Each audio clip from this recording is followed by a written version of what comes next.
nuestra serie de mensajes de este segundo semestre, la cual hemos titulado Todavía Dios lo llama pecado. Hablando de esas pequeñas zorras, para citar un versículo que veíamos con los alumnos del tercer año la semana pasada, esas pequeñas zorras a las cuales no damos mucha importancia, pero que sin embargo echan a perder la viña.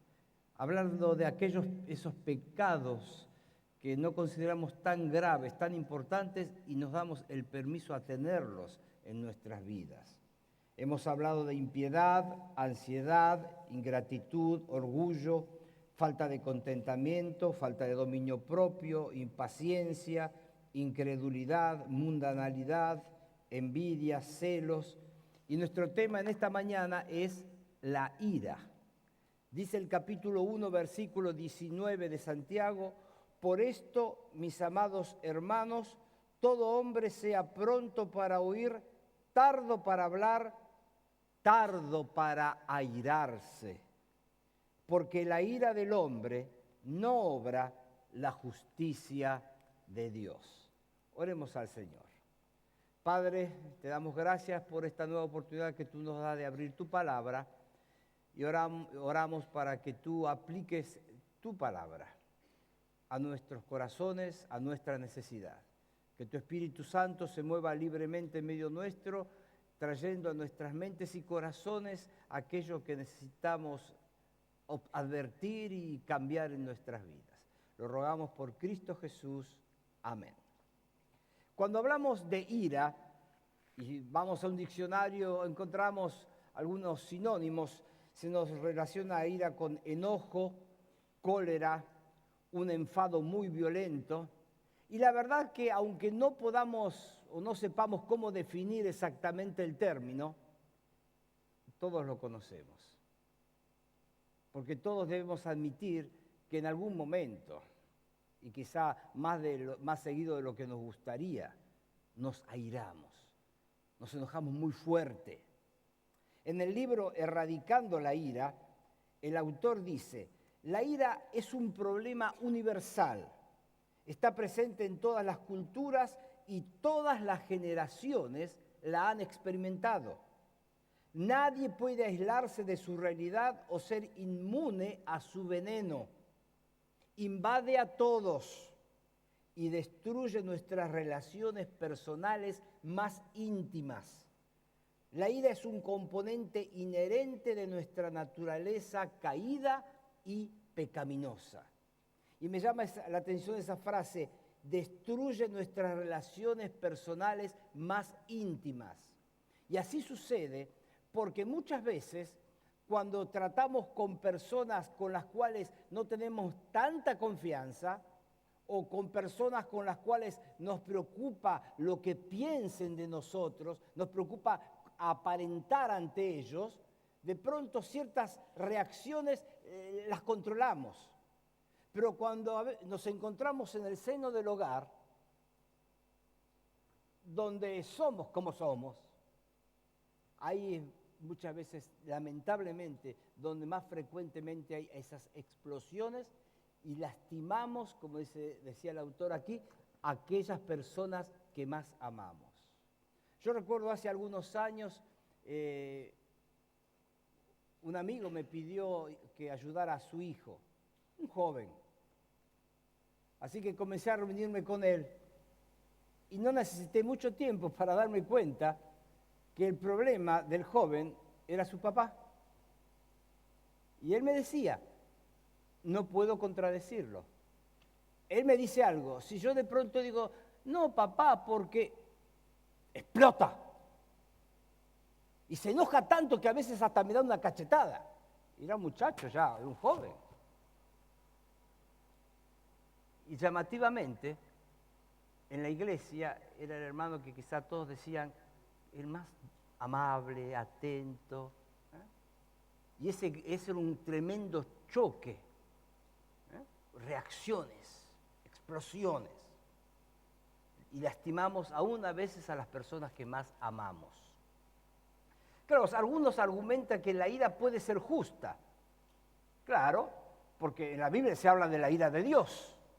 Es cierto, Vamos a Mateo y vemos a Juan el Bautista diciéndole a los fariseos, ¿quién les enseñó a huir de la ira venidera, la ira de Dios? Entonces, la ira puede ser justa, sí, es cierto, pero para que la ira sea justa, requiere una percepción correcta de lo que es la verdadera maldad, es decir, de lo que es la violación de la ley de Dios. Una ira justa se centra en Dios y en su voluntad, no en mí y en mi voluntad. Y nunca pierde el autocontrol, nunca pierde la cabeza. ¿Cómo puede una ira ser justa? Bueno, quizá podemos dar algunos ejemplos y observar que cuando la voluntad o la palabra de Dios es desobedecida, por ejemplo en el caso de nuestro Señor Jesús, cuando nosotros pensamos en ira, de pronto sin duda nos viene ese momento que es tan diferente a todo lo que el Señor mostró en su ministerio, cuando entrando en el templo vio un cuadro de un comercio, transformado ese lugar en un mercado. Y dice Mateo 21, versículo 12, y entró Jesús en el templo de Dios y echó fuera a todos los que vendían y compraban en el templo y volcó las mesas de los cambistas y las sillas de los que vendían palomas. Hizo un desparramo terrible. Pero les dijo, escrito está, mi casa de oración será llamada, mas vosotros la habéis hecho cueva de ladrones. El Señor se había airado, pero aquí le está mostrando que la base, lo que generó su ira, es ver Isaías 56 violado, en el sentido de que la casa del Señor era casa de oración y había sido transformado en un lugar de comercio. Es decir, el celo de Dios por la palabra de Dios y por la casa de Dios. En Éxodo 32 vemos otro ejemplo de ira justa. Moisés ha estado en el monte recibiendo las tablas de la ley. Y cuando está descendiendo escucha un ruido extraño. ¿Y qué pasa ahí? Eso es fiesta. ¿Qué es lo que está pasando en el pueblo, entre el pueblo? Y ustedes recuerdan, como Moisés no descendía, le dijeron a Aarón, hacenos un ídolo para que podamos adorar. Y ahí se estableció, se armó esos becerros de oro y dijeron, estos son los dioses que nos sacaron de Egipto. Y dice Éxodo 32, 19, y aconteció que cuando Moisés llegó al campamento y vio el becerro y las danzas, ardió la ira de Moisés. ¿Ven? La ira de Moisés. Y arrojó las tablas de sus manos y las quebró al pie del monte. Fíjense hasta dónde había llegado su ira, que esas tablas que habían sido escritas por el dedo de Dios mismo, esas tablas, Él las toma y las rompe. Y tomó el becerro que habían hecho, lo quemó en el fuego, lo molió hasta reducirlo a polvo que esparció sobre las aguas y lo dio a beber a los hijos de Israel. Se los hizo tomar. ¿Quieren becerro? ¿Quieren un ídolo? Muy bien. Agarró, lo hizo polvo, lo metió con el agua y se los obligó a tomar. Moisés, no te estás pasando. Y dijo Moisés a Aarón, fíjense esta pregunta. ¿Qué te ha hecho este pueblo? Le dice Moisés a su hermano, que has traído sobre él tan gran pecado. ¿Ven? Ira justa. Es la ira ante el pecado, la desobediencia a Dios. Un ejemplo más, en 1 Samuel capítulo 11 tenemos el tiempo del rey, recién comenzaba el reinado de Saúl. Y los amonitas habían presionado a los que vivían en la ciudad de Gades de Galaad. Y quizá por ser pocos los de Gades dijeron, está bien, hagamos un convenio y nosotros vamos a ser sus siervos. Pero ellos dijeron, los amonitas dijeron, no nos alcanza eso. Van a ser nuestros siervos, pero además cada uno de ustedes se va a sacar el ojo derecho. ¡Wow! Bueno, déjanos pensarlo. Si no tenemos otra alternativa, vamos a ver qué hacemos, vamos a aceptarlo. Al llegar a ese capítulo 11, dijo Saúl, ¿qué tiene el pueblo que llora? Y le contaron las palabras de los hombres de Jabes. Al oír Saúl estas palabras, el Espíritu de Dios vino sobre él, sobre Saúl, con poder, y él se encendió en ira en gran manera. ¿Ven? El Espíritu tomó a Saúl, él se enciende en ira, y ahí llama a Israel como un solo hombre, y reúne un tremendo ejército de 330.000 hombres, y derrotan a los amonitas. ¿Ven? Ira justa cuando tiene que ver con violar la palabra de Dios, los mandatos de Dios, el pueblo de Dios. Ese gran hombre que fue Benjamin Franklin dijo en una ocasión: la ira jamás carece de motivo, pero raramente tiene un buen motivo. La ira jamás carece de motivo, es decir, por algo uno se airó, por algo se enojó tanto, pero raramente tiene un buen motivo, raramente es un buen motivo. Hay, podríamos decir, 4 causas esenciales que desencadenan nuestra indignación, nuestra ira. Por ejemplo, las frustraciones. ¿Estudiaste para el examen de libros poéticos? Una pregunta el profesor no la explicó bien, no la pudiste responder, y salís de ahí y te agarrás los apuntes de libros poéticos, los tirás, tachás el nombre del profesor de la hora silenciosa, no oro más por él. Una frustración. Sucesos que nos irritan. ¿Dónde está la llave del auto? Ahí la dejaste, querido. No, alguien me la sacó. ¿Quién me sacó la llave? ¿Dónde está la llave? Y toda la... Provocaciones. A veces vas manejando en la ruta y un auto se te cruza de una forma imprudente. ¿Qué le pasa al tipo este? O te pasa y te mira.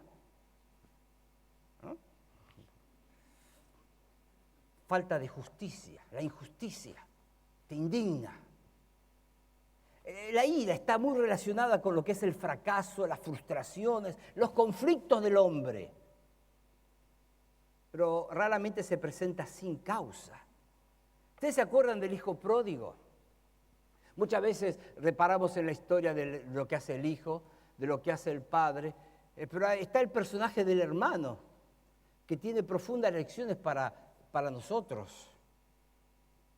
Cuando el hermano del hijo pródigo llegó a la casa, escuchó la música y vio que se estaba preparando una gran fiesta. Y se entera que la fiesta es para el hermano que volvió. En el versículo 28 de Lucas 15 dice, entonces se enojó y no quería entrar. Salió por tanto su padre y le rogaba que entrase. Hijo, vení, volvió tu hermano, ¿cómo no vas a estar vos? La fiesta no va a ser completa, yo quiero que esté él, pero quiero que estés vos también. Mas él respondiendo le dijo al padre, he aquí tantos años te sirvo, no habiéndote desobedecido jamás, nunca me has dado ni un cabrito para gozarme con mis amigos. Pero cuando vino este tu hijo, ese tu hijo era también tu hermano. No dijo, cuando vino mi hermano, tu hijo, que ha consumido tus bienes con rameras, has hecho matar para él el becerro gordo. ¿Cuál era la causa del enojo del hermano? Celos. Estaba celoso. Y muchas veces el origen de la ira es el celo. Lo que él tiene, que yo debería tener, que yo merecería. Lo que a él le dan y a mí no. Como a él lo reconocen y a mí no. Celos. ¿Se acuerdan de Nabucodonosor? Aquel gran rey del imperio caldeo. En Daniel capítulo 3 nos dice que hizo una tremenda estatua de oro y reclamaba que todo el mundo al oír el sonido de los instrumentos se inclinaran. Pero ahí tropezó con la fidelidad de Sadrach, Mesach y Abednego, que dijeron nosotros no lo vamos a hacer. Y cuando se lo traen al rey le dice mira, nosotros no lo vamos a hacer aunque nos tires al horno.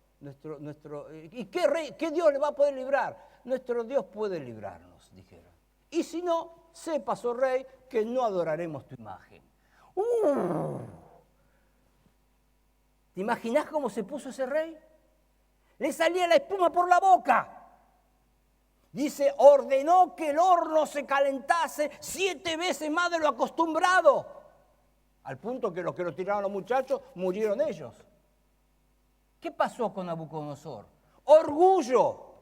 ¿Quién se creen estos esclavos judíos que son? Para decirme a quién van a adorar. Si yo digo que hay que adorar esa estatua, la van a adorar. ¿Quién se piensa que son? ¿Quién piensan que soy yo? Vos no sabés con quién te metiste. Orgullo.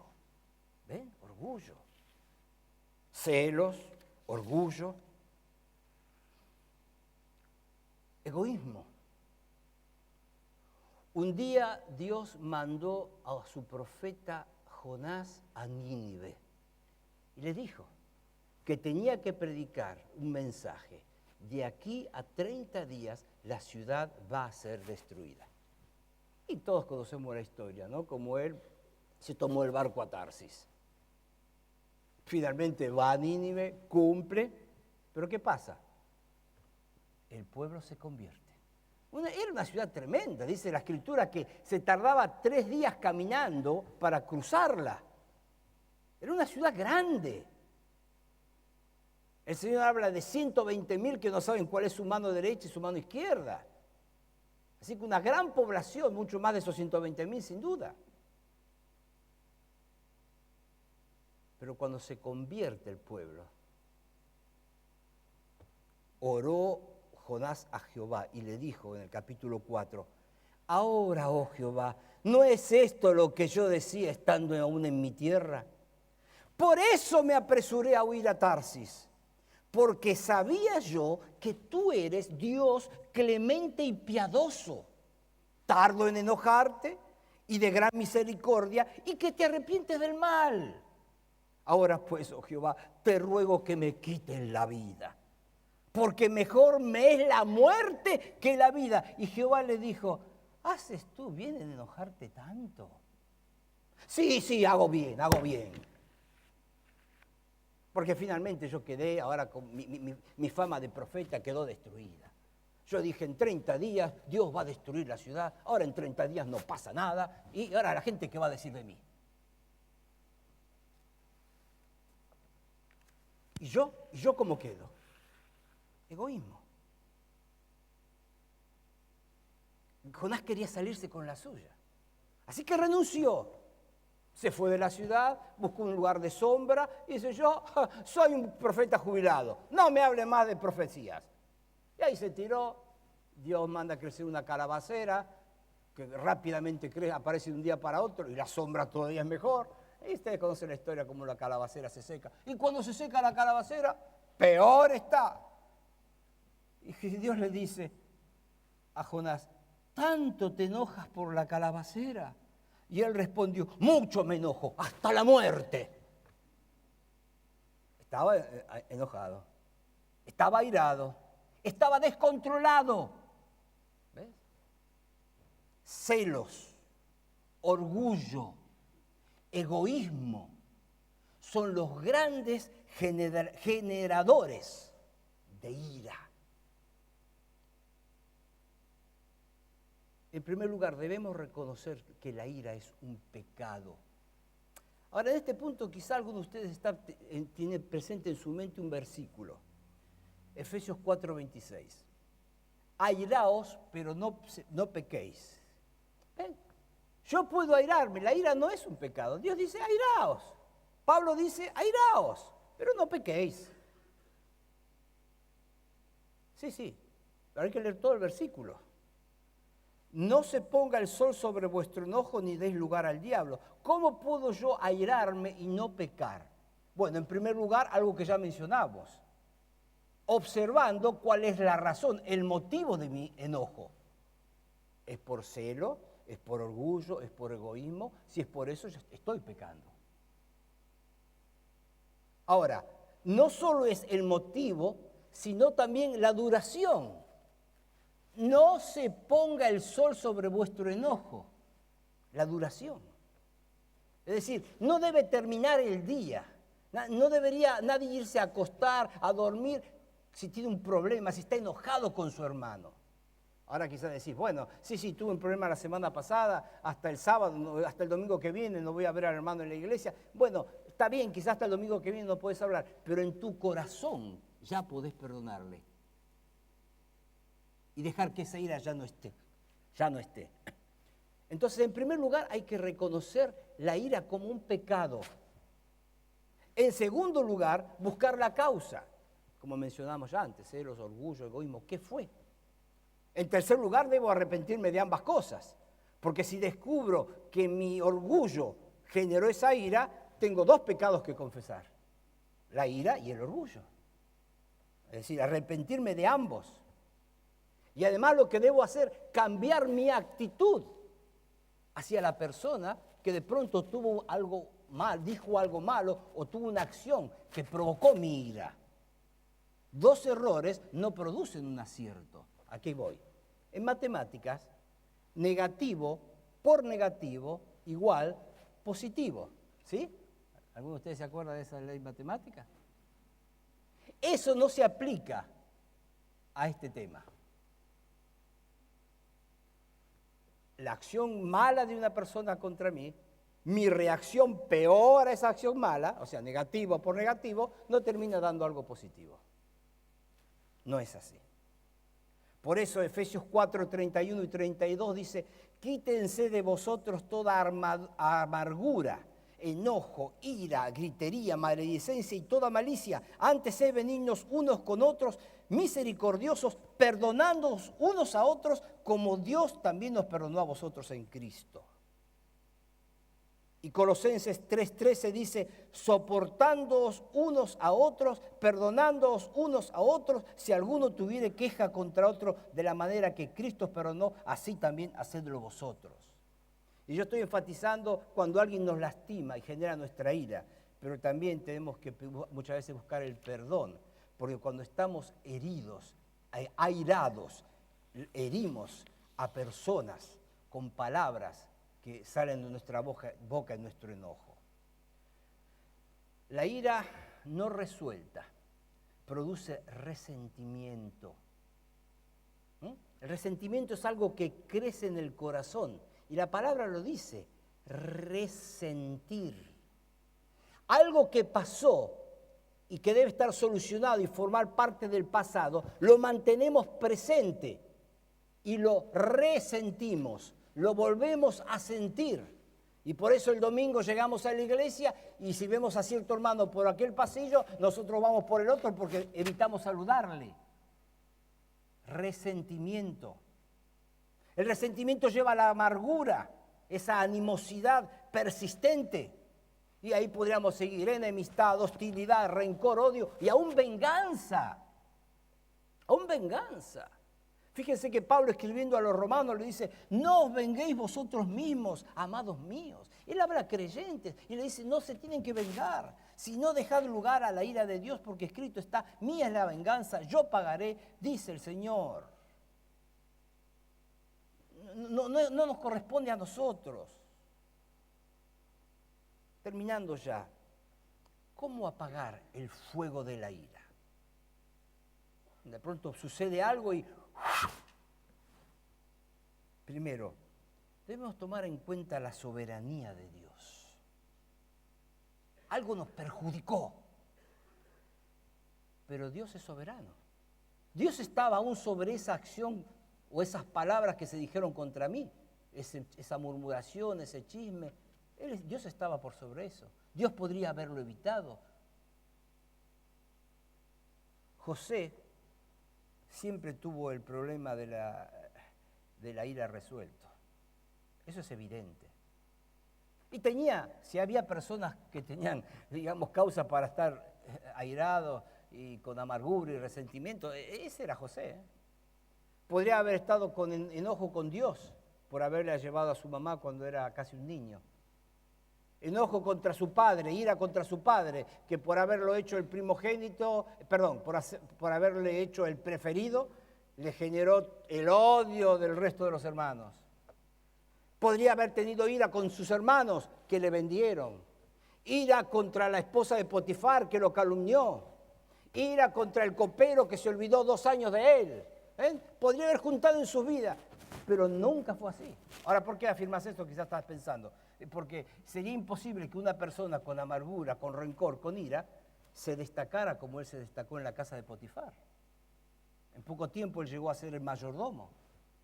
Y cuando fue a la cárcel, en poco tiempo estaba manejando la cárcel. Era un hombre que estaba con una sonrisa y un cántico en sus labios. Y fíjense que cuando muere su padre, sus hermanos dicen, ahora que se murió el viejo, prepárate.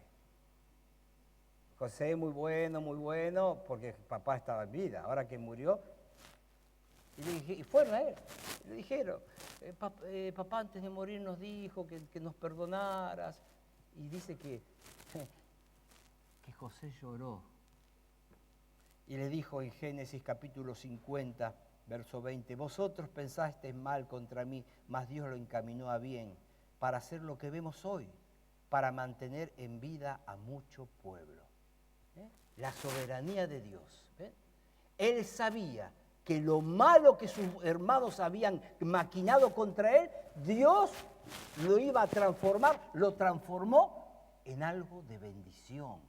Dios puede hacerlo en tu vida también.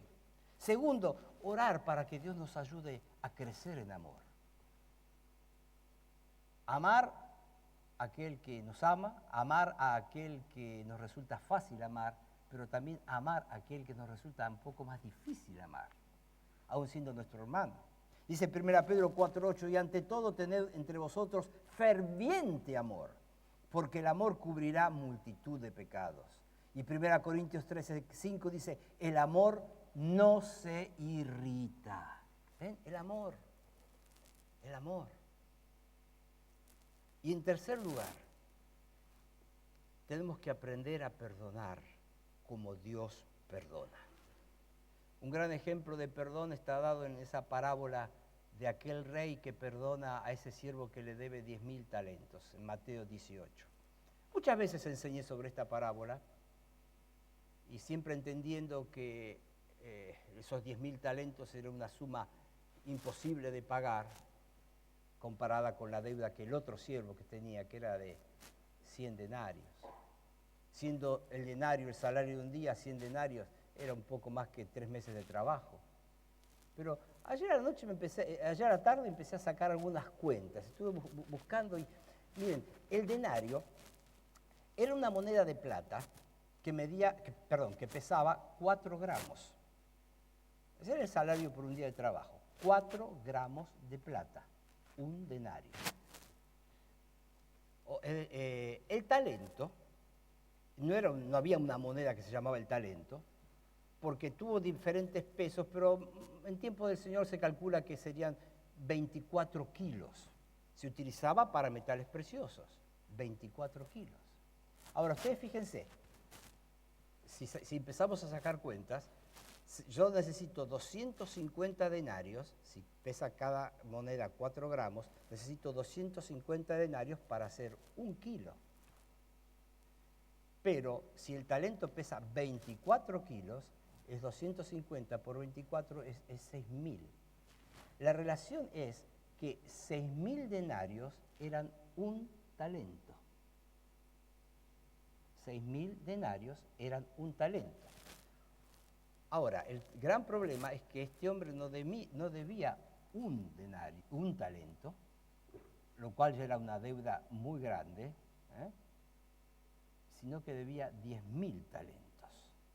Debía 60 millones de denarios.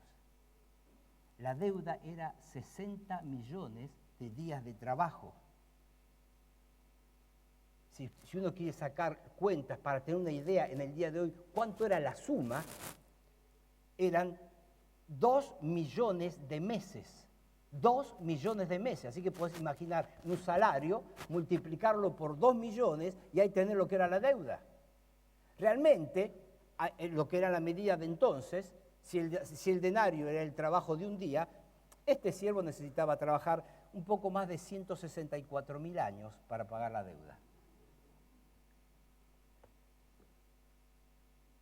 Y el rey se la perdonó. El rey se la perdonó. Necesitamos aprender eso. Siempre, algo que digan de nosotros, algo que hagan contra nosotros, va a ser 100 denarios. Y yo al Señor le he contraído con Él una deuda de 10.000 talentos que Él me perdonó. Yo tengo que perdonar. Entonces, ¿cómo apagar el fuego de la ira? Tener en cuenta la soberanía de Dios. Dios lo permitió. Segundo, orar para que Dios me ayude a crecer en amor. Tercero, aprender a perdonar como Dios perdona. Proverbios 19:11 nos recuerda que hay que ignorar pequeñas ofensas. Dice, la cordura del hombre detiene su furor y su honra es pasar por alto la ofensa. Y también nos recuerda que es bueno saber elegir las amistades, porque pueden ayudarnos o pueden perjudicarnos en esta lucha contra la ira. Proverbios 22:24 dice, no te entremetas con el iracundo, ni te acompañes con el hombre de enojos, no sea que aprendas sus maneras y tomes lazo para tu alma. Elegí bien tus amistades, que te ayuden a superar, no que te hagan acostumbrar a la ira. Que no termines un día diciendo, bueno, así soy yo. Así serás vos, pero no es lo que Dios quiere para tu vida. Y la ira todavía sigue siendo pecado. Proverbios 15:1 para terminar, dice, la blanda respuesta quita la ira, mas la palabra áspera hace subir el furor. Así que la ira, algo que todavía Dios llama pecado. Y Dios nos quiere dar la victoria en Cristo Jesús. Oremos. Padre, gracias por tu bendita palabra. Y gracias, Señor, porque ella llega a cosas que son muy ligadas a nuestra personalidad y como podíamos ver en ejemplos bíblicos y aún en nuestras propias vidas. Qué fácil muchas veces es enojarnos. Qué fácil es extralimitarnos, perder el control. Señor, ayúdanos a tener vidas controladas por el Espíritu Santo y aún en esas circunstancias poder manifestar el fruto del Espíritu Santo. Oramos, Señor, para que tu palabra siga obrando y haciendo su obra en cada uno de nuestros corazones. En nombre de Cristo Jesús, amén. Muchas gracias.